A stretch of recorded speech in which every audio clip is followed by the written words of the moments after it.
Without people, this is the show. What we've made is a structure, a kind of structure to play within.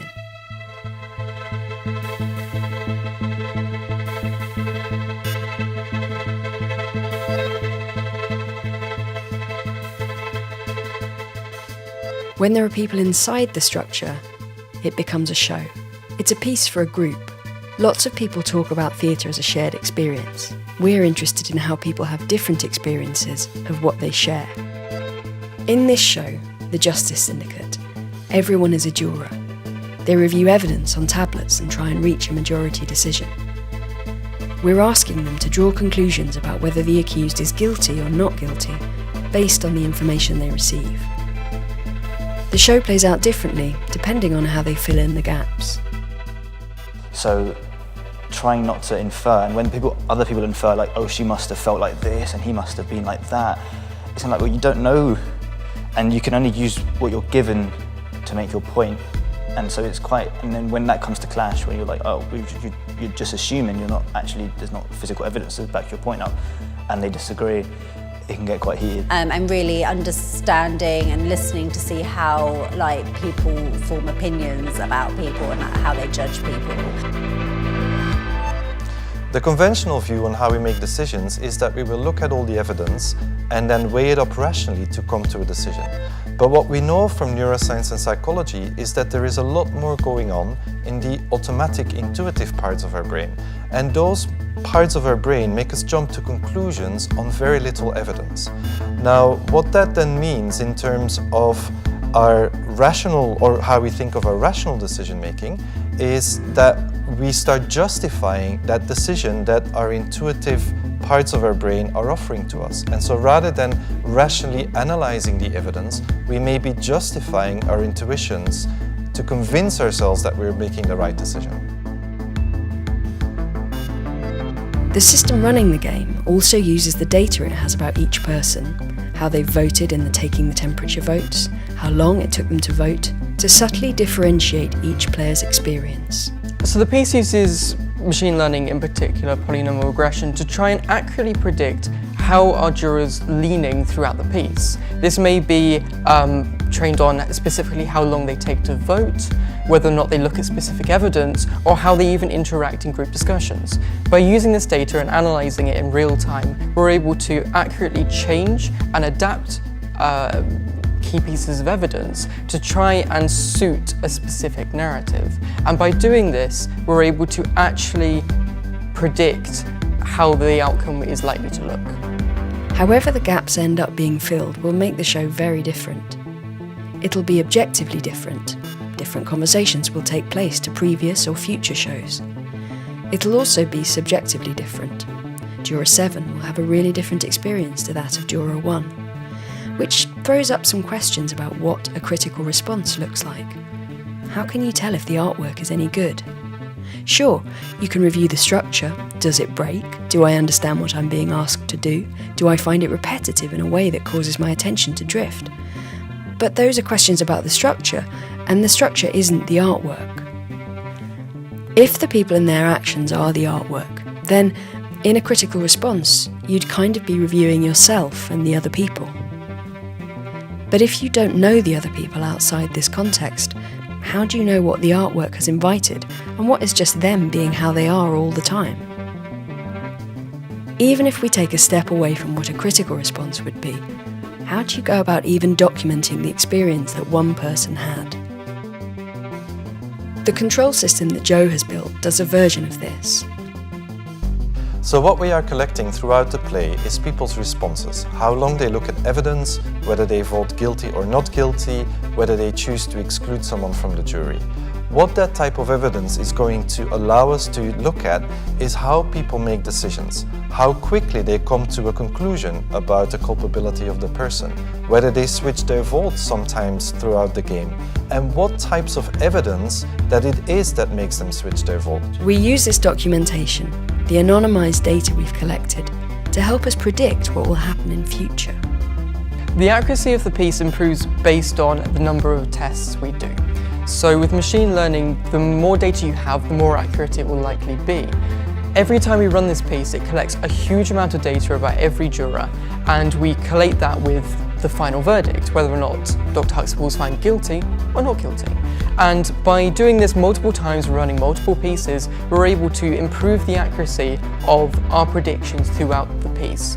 And conceivably by the 20th or 30th playtest of this piece, we're actually able to predict with a very high degree of certainty whether or not a specific juror, as soon as they come into the room, will vote him guilty or not guilty. So really, what this evidence is going to allow us is to test certain psychological theories about how people make decisions and how the group consensus affects how people act individually. Everyone, like at one point, I quite enjoyed playing devil's advocate with it, because we were all talking about how the Simon character was guilty, and then it was like, well, what if he's not? And then when you play that devil's advocate role and everyone around you is saying guilty, guilty, you feel sick for not agreeing with them. And then when you don't agree with them, it's like, what's wrong with me? So you feel inclined to sort of give into the pack mentality and be just like, actually, yeah, he's guilty. So it's quite interesting how other people's opinions can shape your own, regardless of whether you believe what they say or not.